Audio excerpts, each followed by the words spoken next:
No último episódio eu comentei sobre os últimos dias da ECW na TNN. Toda a melancolia envolvendo as negociações com Vince McMahon culminou na saída da empresa, que entrou em processo oficial de morte. Hoje nós iremos falar sobre 2001, o último ano da odisseia chamada ECW. Isso e muito mais você confere a partir de agora no mais novo episódio da série A História da ECW.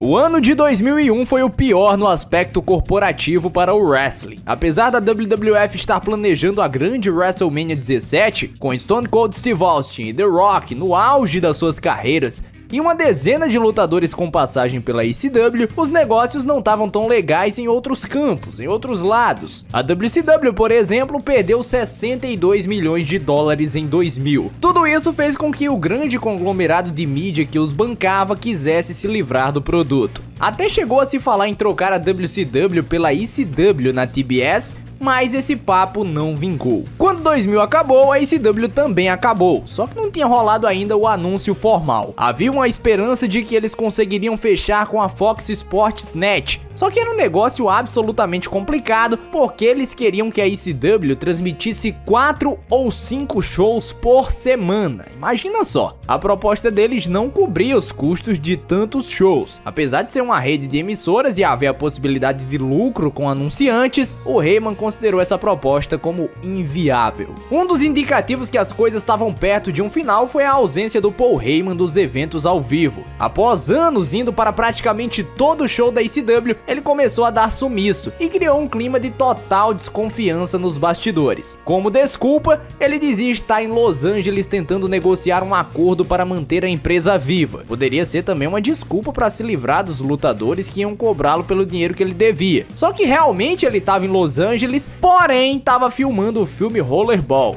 que ele tem uma participação como narrador desse esporte futurista. Nos house shows, o Steve Corino e o Tommy Dreamer normalmente tocaram a bola por algum tempo, até que houve alguma animosidade entre eles ali internamente. Até os próprios lutadores começaram a se estranhar. E o Heyman, você sabe o que é que ele estava fazendo com a empresa lá no leito de morte? Pegando o telefone maldito e construindo novas estrelas, que é tudo que ele sempre fez, todo episódio ele faz isso. No último pay-per-view de 2000, que foi o Massacre on 34th Street, o Steve Corino se tornou ECW Champion. No undercard, Easy Money, Christian York, Joey Matthews e Julio Dinero se juntaram à empresa. Um mês depois rolou o Guilty as Charged de 2001, que foi o último pay-per-view da história da ECW. E o odor de morte já tomava conta, só que o Heyman se fazia de João sem nariz. Poucos queriam estar presentes, só que sabendo que talvez fosse o último evento, eles foram para Nova York. O Heyman prometeu uma grande surpresa, uma surpresa gigantesca para o pay-per-view, e inclusive se especulou que seria uma espécie de acordo de TV que ele conseguiu fechar. Só que na verdade era o retorno do Rob Van Dam após várias semanas afastado. Ele enfrentaria o Jerry Lynn uma última vez em pay-per-view. O Van Dam decidiu trabalhar mesmo com as imensas dívidas do Paul Heyman para com ele. No entanto, o Jerry Lynn não queria lutar. Ele precisava de dinheiro e chegou ao ponto de confrontar o Heyman, que confirmou que havia ali um rumor que eles só iam receber metade do que estava programado. E bem, era verdade. O Jerry Lynn não queria lutar, só que o Heyman prometeu que seria algo muito bom. Quando Jerry Lynn perguntou dos planos, o Heyman acabou por revelar que ele iria ter que colocar o Rob Van Dam over. O Jerry Lynn não aceitou de bom coração, na época, principalmente por conta do dinheiro que ele estava sem receber. Ele estava fazendo papel de palhaço, e não por não ser um profissional bom, muito pelo contrário. A intenção do Heyman era mandar o público para casa feliz, só que o Jerry Lynn achava que estava sendo maltratado porque ele nunca conseguiu uma vitória limpa contra ninguém, nem mesmo quando ele se tornou ECW Champion. O Heyman contornou essa situação fazendo pagamento adiantado para o Jerry Lynn, que relutantemente foi lutar usando calças que nem eram dele, só pra você ver a vontade que ele tava de desfazer as malas. O Sandman reconquistou o ECW Title naquela noite, só que ele perdeu 2 minutos depois para o TV Champion Rhino. O Paul Heyman acabou misturando nesse angle a história que estava acontecendo com a história do combate, porque não fazia sentido mais você ter um Television Champion se você não tinha Television, você não tinha uma televisão pra transmitir. E foi esse o pretexto que o Rhino usou no desafio, atirando o cinturão no chão. O show também teve Justin Credible e Steve Corino se juntando como os novos Impact Players. Só que eles nem sequer tiveram a chance de fazer qualquer impacto. Só haviam mais 2 shows marcados para a ECW, em 12 e 13 de janeiro de 2001.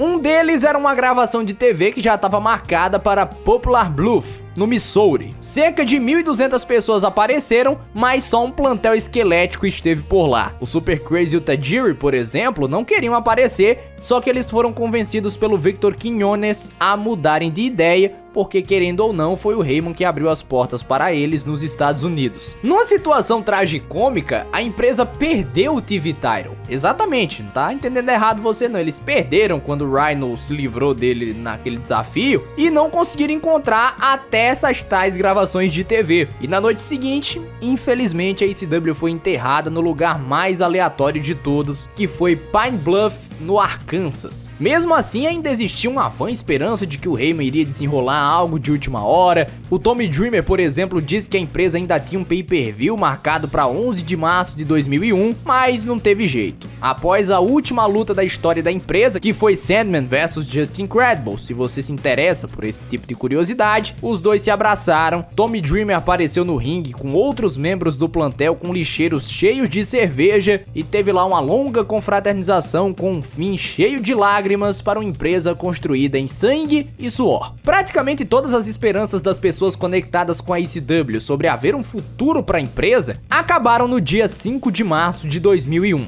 Naquela noite estreou um novo comentarista no WWF Raw, assumindo o lugar de Jerry Lawler, Paul Heyman. No mesmo dia, empresas de TV a cabo anunciaram que o pay-per-view da ECW em 11 de março seria na verdade um replay do Guilty as Charged. Nunca houve um comunicado oficial do fim nos bastidores ou em qualquer canto que fosse. E os lutadores voltaram ao cenário independente, ganhando um pouco mais, claro, afinal, eles fizeram um nome na ECW. Em uma análise final, a ECW com o Heyman perdeu 7 milhões de dólares no curso de 9 anos. A WCW, na administração do Jim Herd, perdeu 19 milhões de dólares em 3 anos. Ao fim das contas, ficou o crédito para o Paul Heyman de ser um cara inovador no meio de duas grandes potências. Ele foi capaz de sobreviver por um bom tempo apenas com a sua criatividade e todo o seu estilo caótico de promover um conceito. Porém, muitos dizem que o erro foi a ECW ter crescido para um patamar em que o caos não era bem-vindo. Um patamar que exigia comprometimento administrativo. Se a ECW fosse eternamente pequena, talvez ainda hoje ela estivesse viva. Seria isso ou ter alguém por eles, como a WCW teve. A diferença estaria na criatividade do Paul Heyman. Mas eles nunca tiveram uma chance, eles nunca foram lucrativos no geral. E após perderem ano após ano seus principais talentos para quem tinha condições de pagar, acabou que a ECW e o Paul Heyman não conseguiram mais criar grandes estrelas. E quando a TNN saiu do negócio, a morte da empresa virou apenas uma formalidade. E quando aconteceu, muitos começaram a se juntar para pegar os cacos. Só que isso eu só vou contar no próximo episódio da série A História da ECW. Todo o conteúdo dessa série pode ser encontrado neste livro que está aparecendo aqui na tela. Acabou a ECW,